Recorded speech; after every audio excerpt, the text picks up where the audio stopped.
The quintessential cursed film.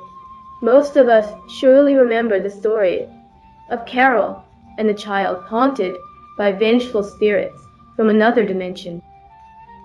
Many claim that the tragedy surrounding this feature film began after Steven Spielberg utilized real skeletons during the filming of the first half, and the same extended until the end of the franchise, carrying a total of 4 deaths. The misfortunes began in 1985, a year before the release of the second film, with the death of actor Julian Beck due to stomach cancer.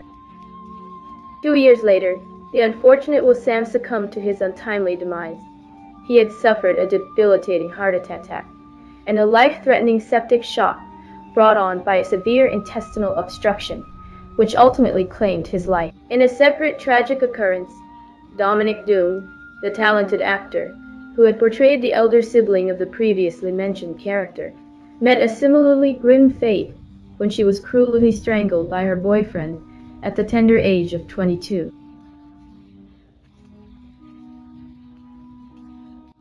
Rosemary's Baby, the film starring Mia Farrow, in which a couple moves into a building in New York without suspecting that their neighbors belong to a satanic cult, is surrounded by several controversies, and within them lies the most tragic episode in the life of its director, Roman Polanski.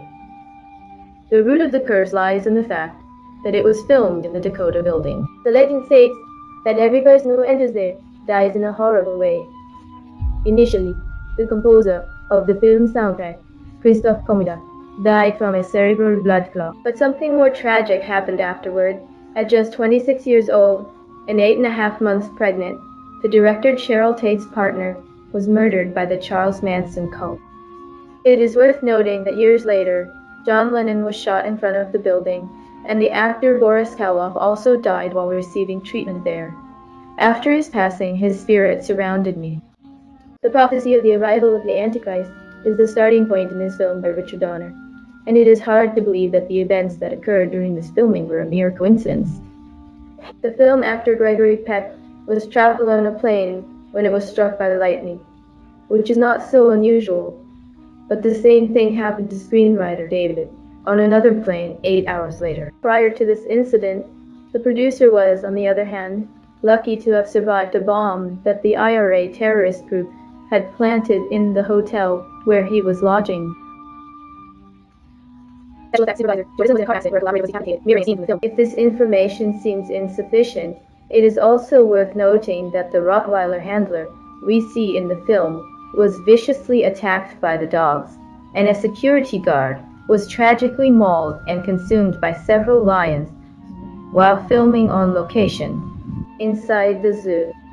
The film adaptation of William Peter Blatty's horror novel will make you experience the real-life case of a supposed demonic possession of a 14-year-old child. It is a feature film directed by William G. Only Snails, the title of the best horror film in history.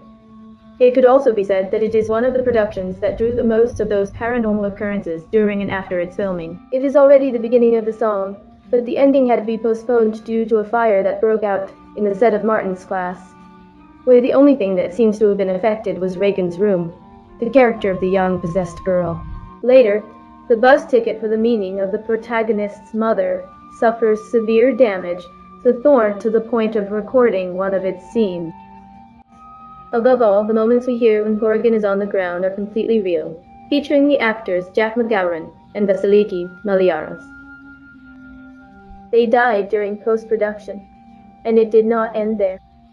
As it is reported, there have been up to 8 deaths related to the filming of the movie. The inexplicable phenomena that occurred were so profound that they requested a priest to perform an exorcism on the set to ward off the evil spirit. But the curse ended with the premiere, as during its initial screenings, several viewers suffered from nervous and anxiety-related crises, and some cinemas opted to place several ambulances at the exit to assist the public.